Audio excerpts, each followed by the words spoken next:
120 बहादुर film का मुद्दा अब हाईकोर्ट तक पहुंच चुका है। पंजाब एंड हरियाणा हाईकोर्ट ने अहिर समाज को राहत दी है। आखिरकार बॉलीवुड अभिनेता और प्रोड्यूसर को झुकना पड़ा। 2 महीने से जारी संघर्ष के बाद अब फिल्म 120 बहादुर को लेकर अदालत ने राहत दी है। फिल्म निर्माताओं ने कोर्ट से सहमति जताई है कि फिल्म की शुरुआत में रेजांगला युद्ध में 114 अहिर शहीदों के नाम शामिल किए जाएंगे और फिल्म के अंत में शहीदों को श्रद्धांजलि दी जाएगी। आपको बता दें कि अहिर समाज लगातार मांग कर रहा था कि फिल्म का नाम 120 बहादुर की जगह 120 अहिर किया जाए। उनकी दलील थी कि 18 नवंबर 1962 को लद्दाख के रेजांगला पर 13वीं कुमाऊं रेजिमेंट चार्ली कंपनी तैनात थी, जिसमें 120 सैनिकों में से 114 अहिर थे, जिन्होंने मेजर शैतान सिंह के नेतृत्व में चीन के 3000 सैनिकों वाली टुकड़ी को पीछे हटने पर मजबूर कर दिया था। जब फिल्म निर्माता नाम बदलने को तैयार नहीं हुए तो अहिर प्रतिनिधियों ने पंजाब एंड हरियाणा हाईकोर्ट में याचिका दायर की। कोर्ट ने तुरंत 5 सदस्यों की कमेटी गठित की और 2 दिन में रिपोर्ट मांगी। अहिर समाज के प्रतिनिधि की माने तो जवाब में फिल्म निर्माताओं ने बताया कि उन्होंने पक्ष दिल्ली हाईकोर्ट में पेश कर दिया है, जिसमें वीर अहिरों की शौर्य गाथा का सम्मान पूर्वक दिखाने पर सहमति बनी है। गौरतलब है कि रेजांगला युद्ध दुनिया का 10 सबसे भीषण लड़ाइयों में गिना जाता है। इस युद्ध में भारत के 120 सैनिकों में से 114 शहीद हुए, जबकि चीन के 3000 में से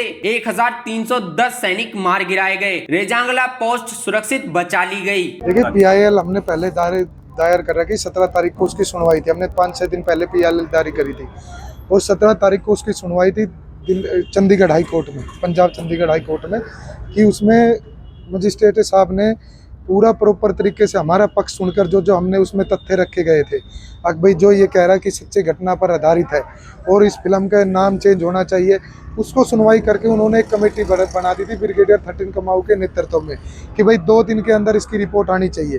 वो अभी ऑर्डर उसमें लग जाएंगे। कल हमारी दिल्ली हाई कोर्ट में भी तारीख थी, जिसमें सरकार के वो लोग आए और उन्होंने अपनी तरफ से ये कहा कि भाई सेंसर बोर्ड द्वारा ये चीज़ मान ली गई है, अगर भाई इनका नाम दिखाया जाएगा, इनका वो दिखाया जाएगा, पर उस चीज़ से हम संतुष्ट नहीं है, क्योंकि पहले भी हमारे साथ ऐसी नाइंसाफ़ी हुई है गाने के अंदर। और दूसरी जो हमारी मुख्य मांग थी, जो मांगे चल रही है कि सरकार द्वारा जब 120 अहिर धाम बना दिया गया, क्योंकि जो प्रोड्यूसर और एक्टर थे इसके, उसने पहले जब लोग प्रोटेस्ट कर रहे थे, उनके पास हमने लेटर लिखे, अनेकों लेटर लिखे, अनेकों नाम लिखा, पर उनके द्वारा अब तक कोई जवाब नहीं आया था। ये जवाब भी कोर्ट में जाकर जब हमने तथ्य रखे हैं ना, जब उन्हें झुककर ये काम करना पड़ा।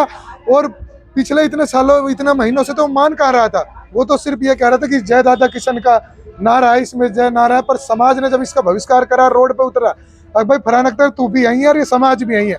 जब उसने मजबूरन कोर्ट के आगे कहना पड़ा, एक छोटा सा दिलासा दिया हमें, अब भाई उनका एक नाम हो जाएगी, श्रद्धांजलि हो जाएगी, उससे उनकी शहादत की कंप्रोमाइज़ हम नहीं कर सकते, क्योंकि उनकी इतनी बड़ी शहादत थी कि पूरे देशवासियों को पता लगना चाहिए, इस देश को क्या विदेश तक। जब चाइना की सेना ने ये बात को माना, उन्होंने इस बात को माना, उन्होंने अपनी टोपी रखकर और बंदूक रखकर उनको सलामी दी कि भाई इतना बड़ा युद्ध इन सैनिकों ने लड़ा है, तो ऐसे ही पूरे देश को पता लगना चाहिए कि उन सैनिकों ने कितनी बड़ी शहादत इस देश के लिए दी।